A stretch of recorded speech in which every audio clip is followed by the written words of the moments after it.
दोस्तों, एक समझदार व्यक्ति वही है जो दूसरों को देखकर उनकी विशेषताओं से सीखता है, ना कि उनकी कमियों से।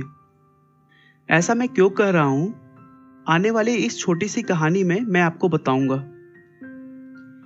एक बार एक किसान जंगल में लकड़ी बीनने गया।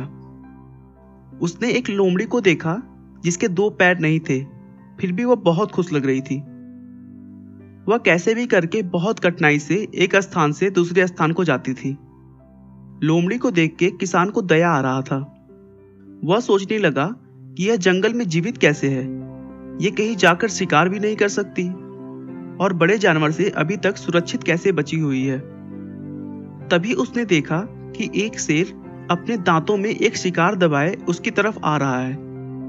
सभी जानवर भागने लगे। वह किसान भी जल्दी से पेड़ पर चढ़ गया, लेकिन लोमड़ी भाग नहीं पा रही थी और वो वहीं पे खड़ी थी। उसने देखा कि शेर उस लोमड़ी के पास आया, उसे अपना भोजन बनाने की जगह प्यार से अपने शिकार का थोड़ा सा हिस्सा डालकर चला गया। शेर के वापस चले जाने पर किसान उस पेड़ से उतरा और ज्यादा शाम होने की वजह से वह घर लौट आया और रात भर इस घटना को सोचता रहा। फिर से अगले दिन सुबह किसान वहीं पर लकड़ियां बीनने गया। दूसरे दिन भी उसने देखा कि शेर फिर से आया और बड़े प्यार से लोमड़ी को अपने शिकार का थोड़ा सा हिस्सा देकर चला गया।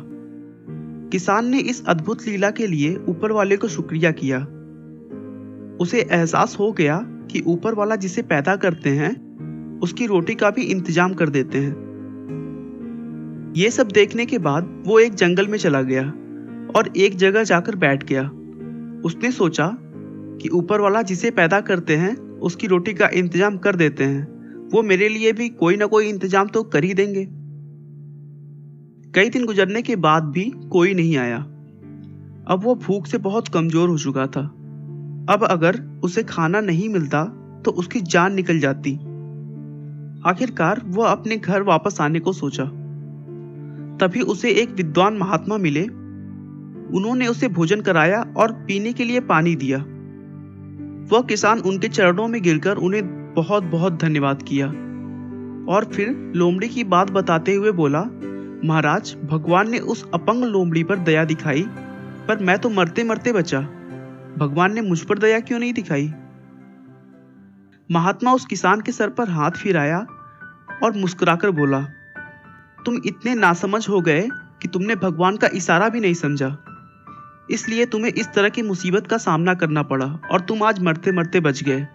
उन्होंने कहा कि तुम ये क्यों नहीं समझते कि भगवान तुम्हें उस शेर की तरह मदद करने वाला बनता देखना चाहते थे, उस लाचार लोमड़ी की तरह नहीं। दोस्तों, हमारे जीवन में भी ऐसा कई बार होता है कि हमें चीजें जिस तरह समझनी चाहिए उसके विपरीत समझ लेते हैं।